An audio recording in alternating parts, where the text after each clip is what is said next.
What's up, guys? Episode number 18, Take on New York Sports, January 29th. I'm recording this.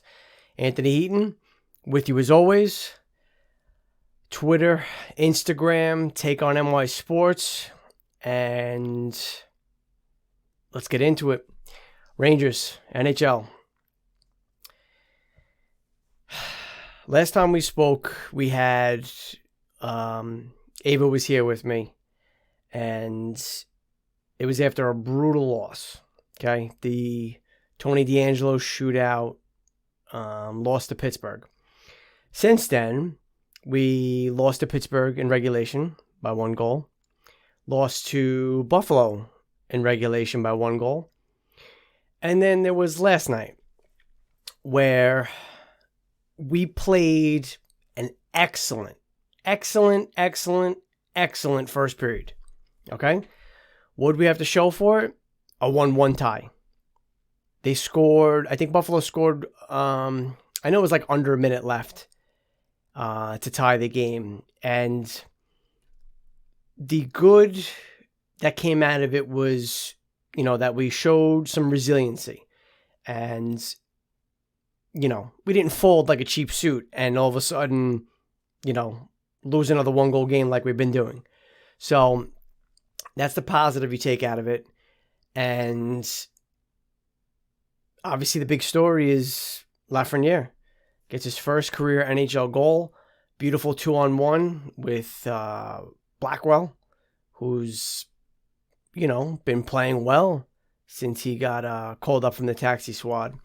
So he steps in for Heaton. Does a really good job the last couple games. I think he's got points in 3 straight games now. But yeah, Lafreniere. He had, I don't know, maybe 3 or 4 really good chances throughout the game. And you could almost sense that it was coming. He's been playing much better each and every game. And, good for him. Congratulations. He gets the first goal. Igor played pretty good, made some big saves, didn't get tested a lot. Defense played well. Okay, so what's next? A couple games again now, back at home against Pittsburgh, who we can beat, and we should have beaten. We should have at least gotten a split. But if we can get on a little winning streak, you could start to relax a little bit. And, it seems every team in our division, every game is going to overtime, shootouts. So both teams are getting points. And that's just a killer, especially this season where it's just divisional games. So you look at the standings right now.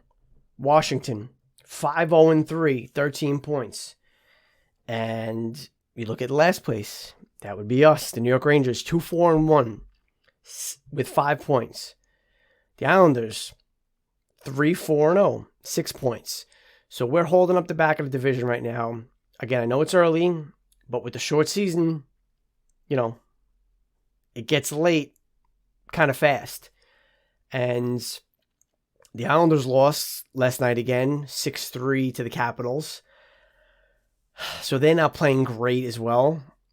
And you look at the top 4 teams right now, Washington, Boston, Philly, and Pittsburgh. You figure Boston, Philly will be there. Washington, I don't think they can continue this great start. And Pittsburgh, I'm still on the fence with them. Crosby, Malkin, you can never, you can never count them out.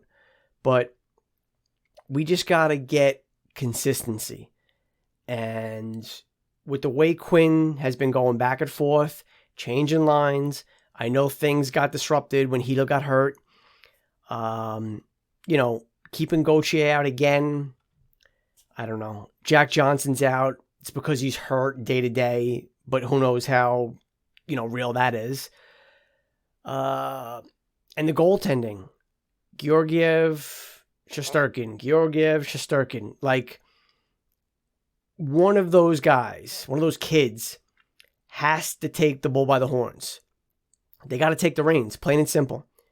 And I know it's tough when Quinn's going back and forth, a game here, a game there, 2 here, 1 there. But he needs one of them to just step up, and that's it. Give us a little 4-game winning streak, 3-game winning streak, something like that. And then we can kind of get on a roll. And Igor's getting that chance right now, as he should. Was having a big debate with my daughter about this, and some of her friends as well. But to me, Igor is the future. And has he played better than Georgie this season? I wouldn't say that. They're both, they both played But I think right now they're on the same level. But the hope and, the want from the organization, I think, just my opinion, is that they want Igor to be the number one going forward, and that's that. And, here's his chance. He played better yesterday. Can he keep it going? Get a little momentum going? And we'll see what happens. As far as around the league elsewhere, nothing crazy going on. The teams that you expected to be there, to be producing at least are. And you got to give some credit to the Devils right now. They're only 500, 3-1, but you're hoping that, as for Devil fans, that they would have a bounce back year. And I know Lindy Ruff there now is the head coach, one of my daughter's favorites, by the way. Good for him. I think he just got his 1,500th game, as a head coach. So congrats to him. Buffalo as well. They're playing better. But then again, they always start off great and then come back down to earth. And as far as the other divisions, let's say the North, for instance, Toronto, big surprise, Montreal. Although Ava kind of was on the Canadians, when we made our picks. They're 5-0-2 right now. You got the Jets, who now have Pierre-Luc Dubois. And this trade actually went down right after me and Ava got done recording the last episode. So they trade Patrick Laine for Pierre-Luc Dubois. Now, I get it. Both players wanted out. They were both disgruntled.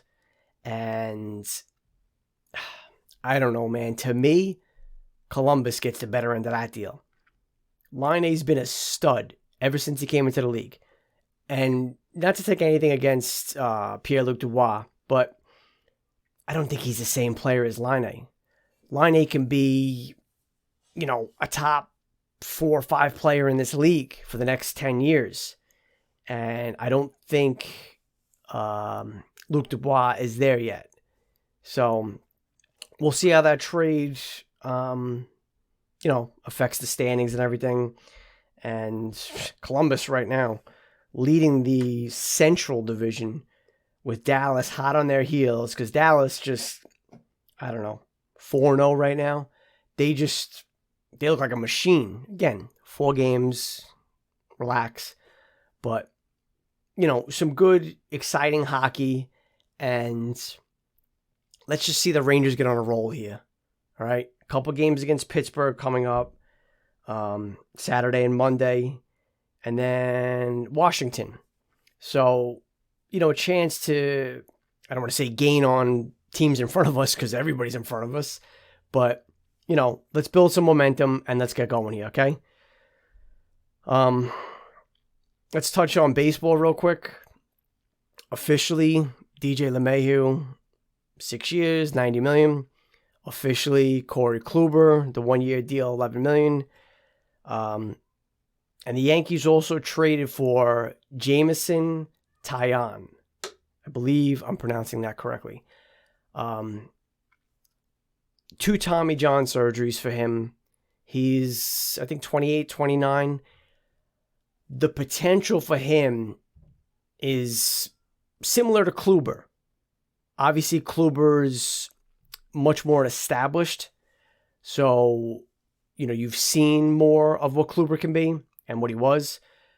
But basically, we have, as we know, a bunch of what ifs and what could be's. Kluber returns to form, or at least close to it. I was talking to somebody today, or yesterday rather, on Twitter, that he brought up a point where if we can get 85% of Kluber, of what he was, I'm signing for that right now. That would be fantastic. And you got to hope that Taillon is, what we hope he could be. And if that's the case, we got a solid 1, 2, 3. Obviously, we know number one Cole, so we're not worried there. But as far as the back end of the rotation, that's where things get tricky. Severino, and I want to read what Cashman had said. He expects the timeline to be late summer. So he said, I know it's a vague time frame, but it sounds like there's a real chance that Severino won't make more than 6 or 7 starts. Okay. Do you just utilize him out of the bullpen then at that point? Because, do you waste that time trying to build up his arm strength, getting him to pitch, 4 or 5 innings in a game? I guess that'll all depend on Kluber, Taillon, Montgomery, Garcia. But the issue you're going to have with Garcia, Schmidt, maybe, Michael King, potentially, is that they are going to have innings limits on them. And that's just the way it is. This goes back to the whole Steven Strasburg thing where they shut him down when he first came up. And, it's the whole big debate. Does it save their arms? Does it hurt their development? There's both. You can look at it from both ways. But the biggest thing is, how do they perform? Because that's going to dictate, I think, where Severino fits in. If we're in desperate need of a solid third starter, I guess maybe fourth starter, then we might have to stretch Sevy out quickly and just get a few starts out of him, hopefully in preparation for the postseason. And if that's the case, then that basically says that the kids didn't have a great year and didn't progress the way we would have wanted them to. So, it's all up in the air right now. Kluber says he's fully healthy. No more rehabbing anything. He's not worried about anything. At this point right now, it's a normal prep for spring training for him. So that's good news for us. We'll see how it goes. One last thing on the Yankee front is Masahiro Tanaka. We've discussed it a couple times over the past few episodes. It didn't seem like the Yankees wanted him back anymore. And I shouldn't say they didn't want him back, but they didn't want him back at the reported $15 million per year that he wanted. Now, like I said, reported $15 million he wanted from the Yankees. He was asking for more from other teams because he was pretty set on Yankees or Japan. And now it's official. He has returned to Japan, to his old team. And, thanks for a great 7 years. I think he only signed a 1-year deal back in Japan. So maybe we'll see how the season goes. Maybe next year he comes back. I don't know. But I was reading a lot of, people writing comments and articles and everything that he didn't live up to the 7-year contract. This is a debate, obviously. And do you look at it as it was unsuccessful because he was a Yankee and he didn't win a World Series? Okay, then it was unsuccessful. Do you look at it as just give me what we expected from a pitcher from Japan. What are we going to get out of him? And I would say that was a, great success. He gave us innings. He gave us quality innings. He was great in the clubhouse from what you hear. And, he did everything right when he was here. It's unfortunate that, maybe our best chance was that ALCS against the trash can banging Astros. And it's unfortunate we didn't get to the World Series. We didn't win it during his 7-year, tenure here. But he was really good. I was very happy with the signing. And, you look at all the other Japanese pitchers that have come to the States and played in the majors. Obviously, as a Yankee fan, you're going to instantly think of Kei Igawa, who was pretty much like the Carl Pavano, from Japan. And actually, you know what? That's not even fair to say because Pavano was injured a lot. Kei Igawa just stunk. I mean, he couldn't get on the field for anything. He was just terrible. And that was one of those, you take a flyer on him. He was hyped, and it just didn't work out. Daisuke Matsuzaka for the Red Sox, he was very good. Didn't last long, but, then there's just so many other comparisons you're going to make. Hideo Nomo, Hideki Arabu, and, overall Tanaka was really good. And he's on the top of that list of, pitchers from Japan or just Japanese pitchers in general. So, Masa, I know I speak for a lot of Yankee fans when I say this, but we love you. Thanks for the 7 years and good luck on whatever happens. Also, good luck to Daniel Murphy in retirement because he today officially announced his retiring from baseball after 12 years. He called it a beautiful 12 years. And Murphy was a hitter, man. He was, that Mets run when they went to the World Series against Kansas City. He was just, I don't even know the words. He hit a home run in 5-6 straight games, something like that. He was just demolishing the ball. And he was, decent defensively, but he was just a great overall hitter. Sort of that DJ LeMahieu as a lefty. So congrats to Daniel Murphy retiring and keeping talk of the Mets. They traded Steven Matz. Now, does this open up the door for Trevor Bauer, who they reportedly offered 3 or 4 years to him? And it's less than the $36 million annual average value that Cole is getting. And I know that was a big thing with Bauer. He's trying to get Cole money, Strasburg money, those sort of deals. I still don't think that's going to happen. But the Mats trade to Toronto, first of all, it helps Toronto because they need any sort of starting pitching they can get. And, with that offense, and now, again, not that Mats is a world beater, but, he's another starter out there. He's a lefty starter out there. And, he's going to help. So, on the Mets side of things, though, do they need to go for Bauer? Yes. Do they need to overpay for him? Absolutely not. You go in with what you have. Obviously, DeGrom, Stroman, Syndergaard will be back at some point. And, you bring Lugo back into the rotation. I don't know. You can't. And so far, Cohen's been smart. He's done what he said. He's not going to go out there and just spend drunken sailor type money. He is going to be smart about it. He's looking for not win a championship, make the playoffs this year. He's looking for a long-term, competitor.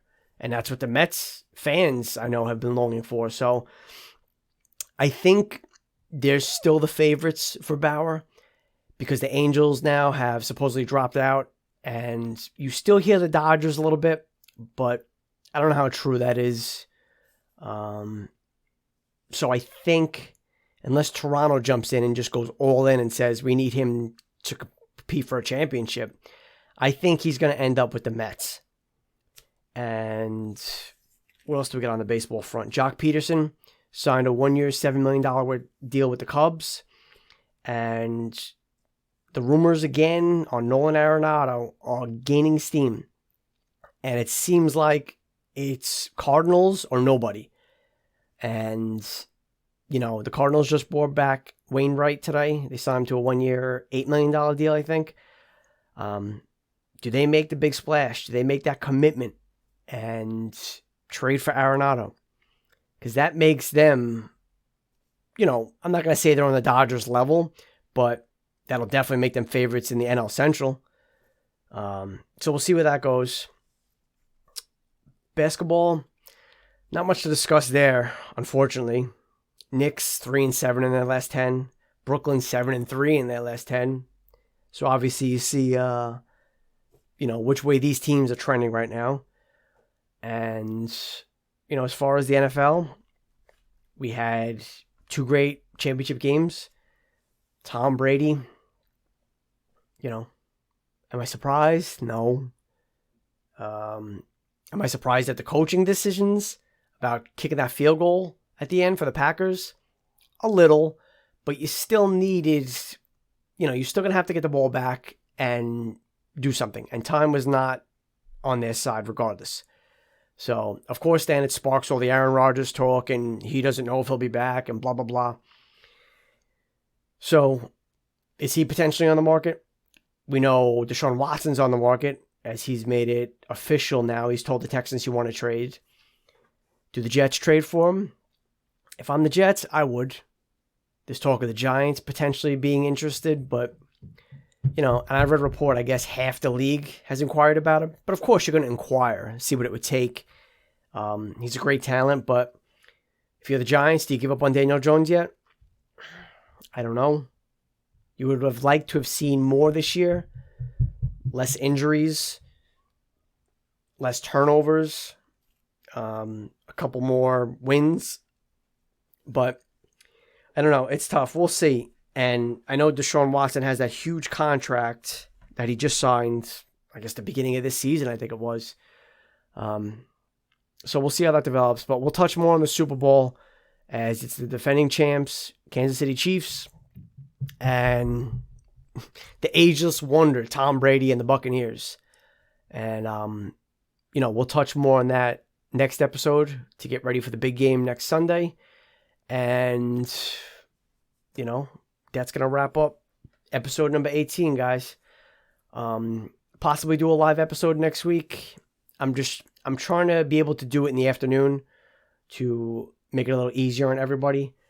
But, you know, scheduling wise, I have to work, gotta watch the kids, get them off the bus, you know, all that sort of stuff. So we'll give it a try, but follow me on Twitter, Instagram, Take on NY Sports. You guys will be up to date on everything as usual. So until next time, guys, be well.